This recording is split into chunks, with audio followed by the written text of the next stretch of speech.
All right, this one is Sonnet 73.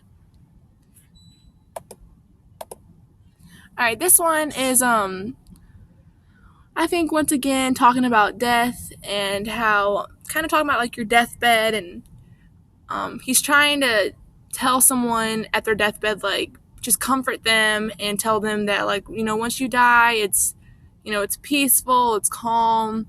You he talks about it a little bit gruesomely, comparing it to how like when you die, he compares it kind of like to an expiration date when he says where on your deathbed you expire.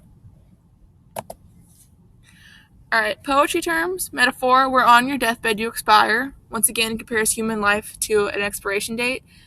Imagery, I imagine a man holding his lover's hand comforted her in her last words or her last hours. Stanza, once again, ABAB. Tone, it's hopeful. Setting, lover's deathbed. Purpose, to tell the protagonist that it's okay.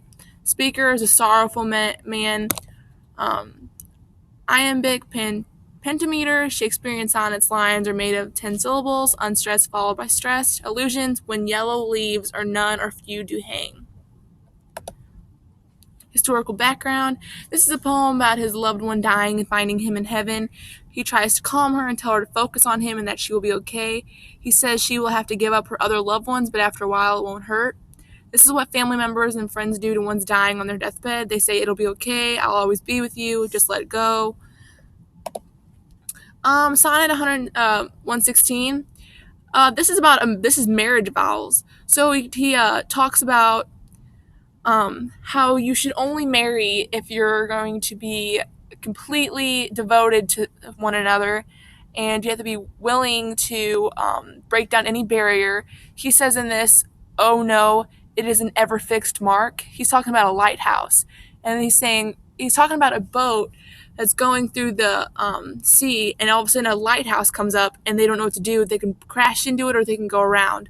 Well, he's comparing this to like a marriage barrier. And then he says, it is the star to every wandering bark. Love is the guiding north star to every lost shift. So he's saying, when it's complete darkness, you don't know where you're going, you see that one light and, it takes you to where you need to go.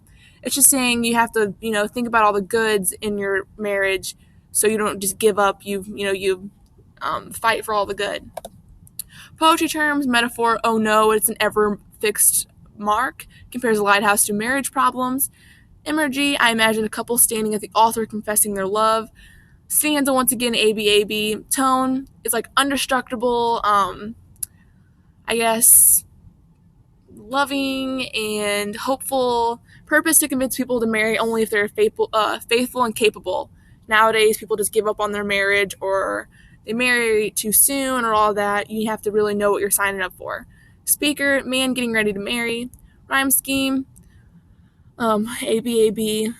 Setting, wedding. Iambic pentameter. Once again, all sonnets are made of 10 syllables, unstressed followed by stressed. Hyperbole, it is a star to ever wandering bark. He says a star is guiding the love ship, but in reality, the light is not real. Neither is the ship. He's just comparing it to love and the goodness in your marriage. Historical background. These are wedding vows.